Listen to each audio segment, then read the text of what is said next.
Kisah pilu dialami sepasang suami istri di Solok, Sumatera Barat usai bulan madu. Sang istri meninggal dunia dan suami yang sempat kritis berjuang untuk hadir di pemakaman istrinya.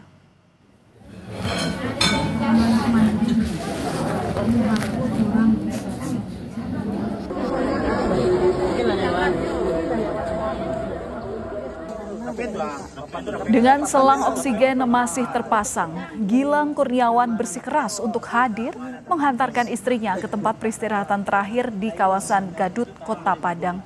Momen bulan madu yang mestinya penuh kebahagiaan justru berujung petaka bagi Gilang dan sang istri. Keduanya ditemukan tak sadarkan diri di kamar penginapan pada Kamis 9 Oktober lalu.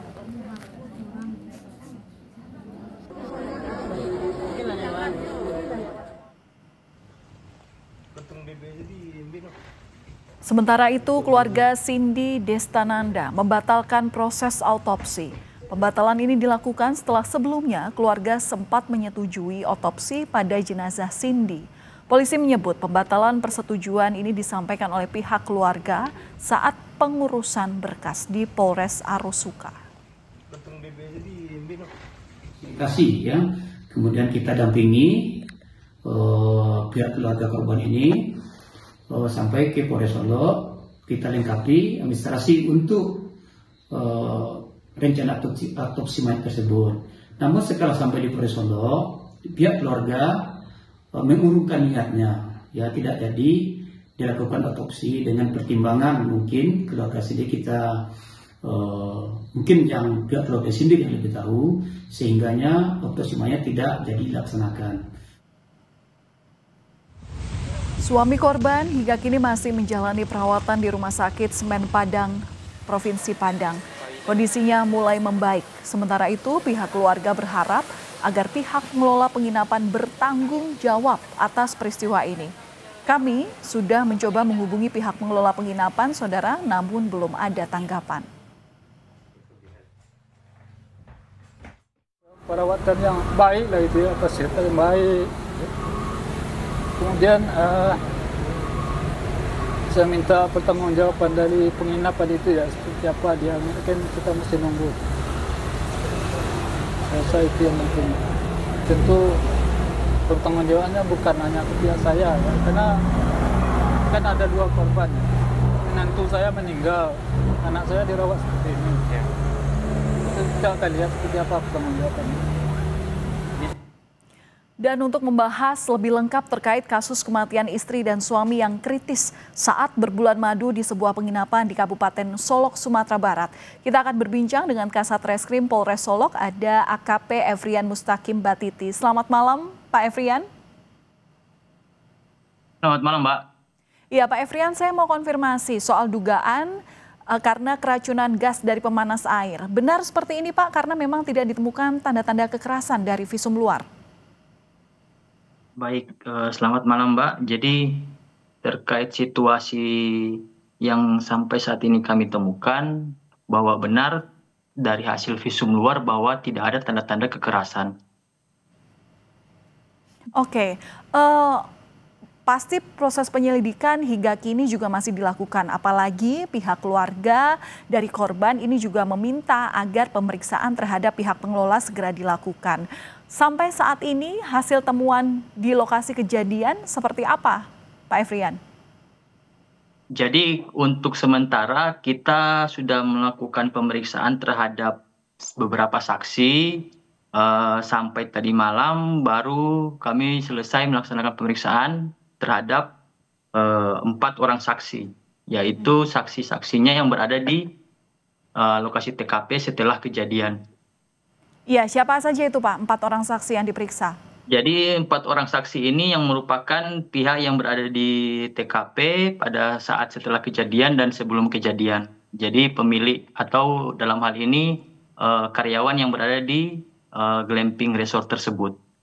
Oke, saya mencoba konfirmasi pihak pengelola dari tempat penginapan, kemudian termasuk juga keluarga dari korban. Istilahnya di sini suami begitu, Pak?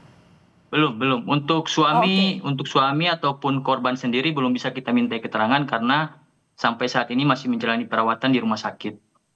Oke, selain pemeriksaan saksi yang tadi Bapak sebut 4 orang, dalam proses penyelidikan, terutama temuan yang di lokasi itu ada apa saja Pak? Apa yang barang bukti yang hingga kini diamankan oleh polisi? Untuk barang bukti pada saat kami melakukan TP-TKP, dalam hal ini TP-TKP dilakukan oleh Polsek Lembah Gumanti, diamankanlah beberapa pakaian milik korban.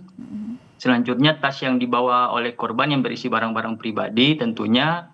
Selanjutnya makanan yang sudah dibuka atau kita duga telah dimakan oleh korban dan kartu identitas milik korban sendiri.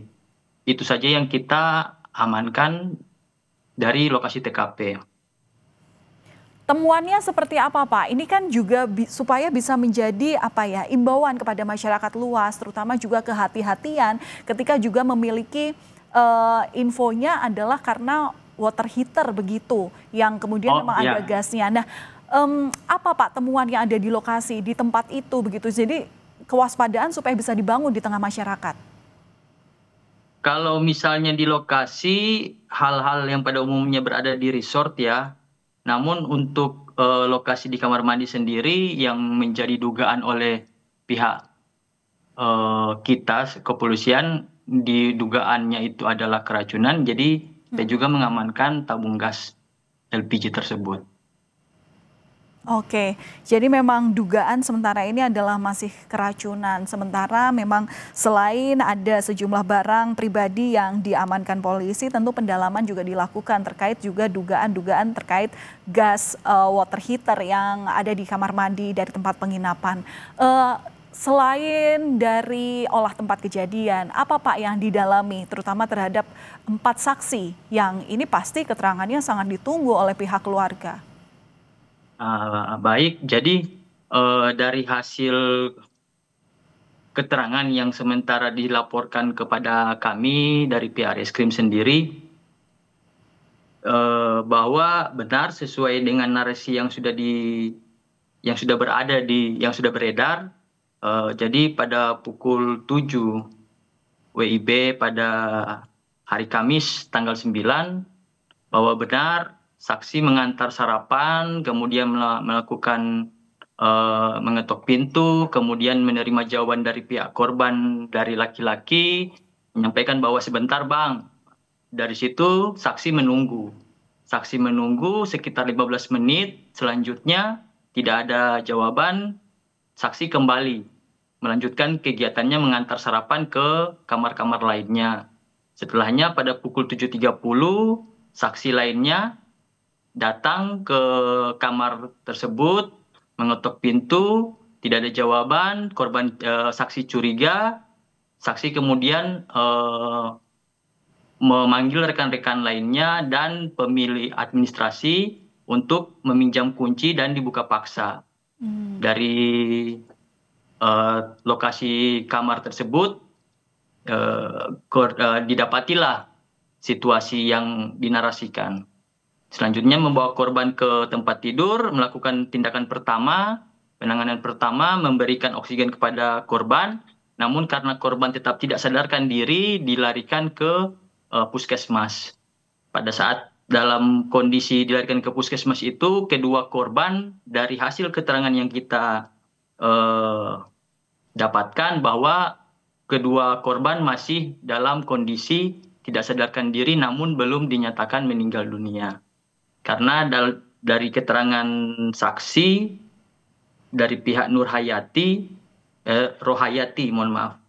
mengungkapkan bahwa saksi nadinya masih berdenyut, namun dalam perjalanannya tidak berdenyut kembali.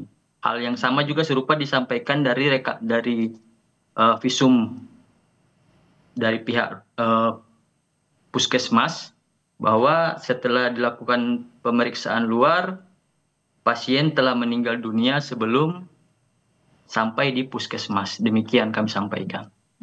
Oke. Pak, ini kan juga ada informasi bahwa pihak keluarga korban ini menolak untuk dilakukan otopsi begitu ya, tapi memang proses pemakaman sudah terjadi. Apakah ke depannya apabila keluarga ingin dilakukan ekshumasi ini masih bisa?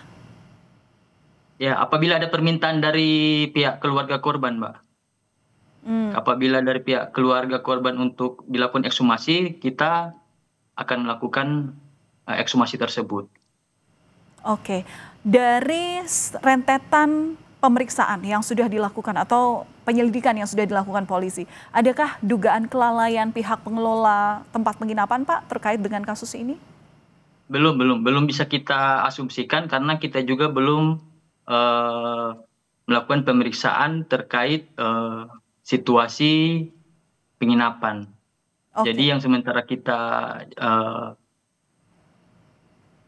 interogasi terkait kronologis kejadiannya dan detail kejadian, demikian, Mbak. Oke, setelah investigasi dan juga mendalami kronologi kejadian dari sejumlah saksi, apa langkah lanjutan yang hingga kini dilakukan polisi, Pak? Kita koordinasi sama ahli, Mbak, terkait situasi yang ada saat ini. Baik. Kita koordinasi sama saksi sambil menunggu penanganan dari korban, karena korban yang mengetahui, korban juga belum kita mintai keterangan, Mbak. Oke, korban dalam hal ini adalah suami, hingga saat ini masih dalam pemulihan dan sebentar lagi jika memang sudah kondisinya dinyatakan pulih, bisa langsung kemudian diperiksa sebagai saksi. Terima kasih atas informasi yang Anda sampaikan melalui Kompas Malam Kompas TV, Kasat Reskrim Polres Solok, AKP Efrian Mustaqim Batiti. Salam sehat selalu, Pak. Terima kasih. Salam sehat, Mbak.